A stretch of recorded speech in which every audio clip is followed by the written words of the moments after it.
Bapak, Ibu, dan Saudara sekalian, firman Tuhan akan kita renungkan dari Lukas 3 ayat 2 dan 3 demikian.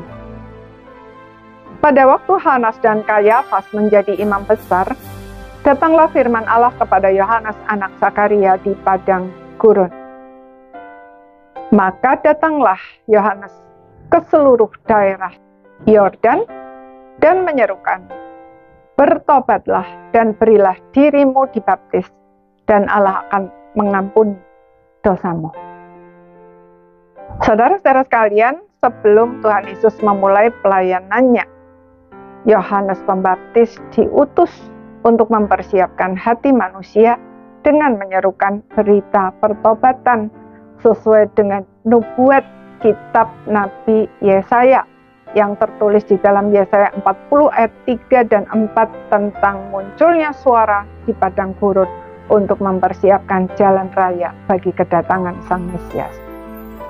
Jalan raya yang dimaksud adalah hati kita yang tidak rata dan tidak lurus karena dikuasai dosa.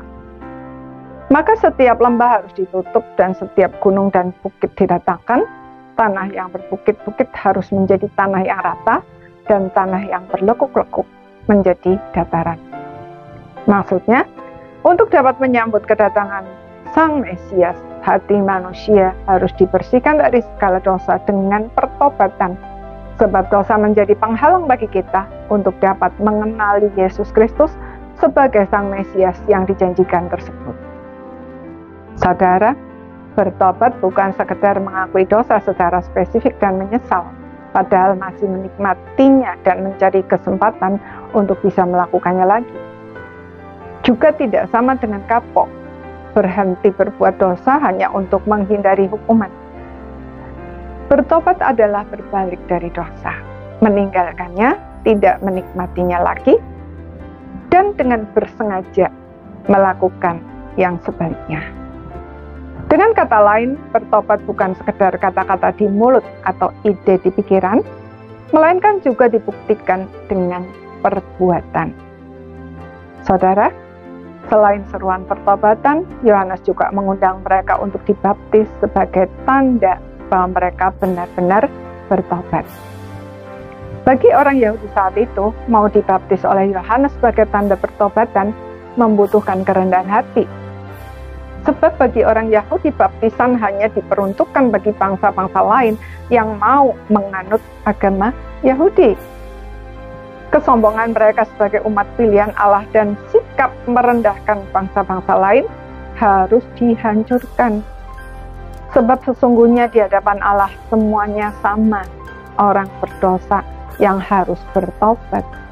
Pertobatan memang membutuhkan kerendahan hati untuk mengakui betapa hina dan rapuhnya kita dan betapa kita membutuhkan kasih karunia Allah.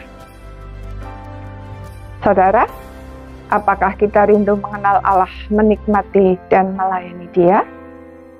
Mari kita membuka hati seluas-luasnya untuk Tuhan, menyatakan kebenaran mengenai hati kita yang sesungguhnya, dan dengan rendah hati mengakui setiap dosa yang disingkapkan dan bertobat.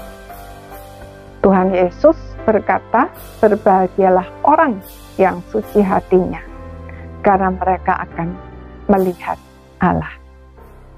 Amin.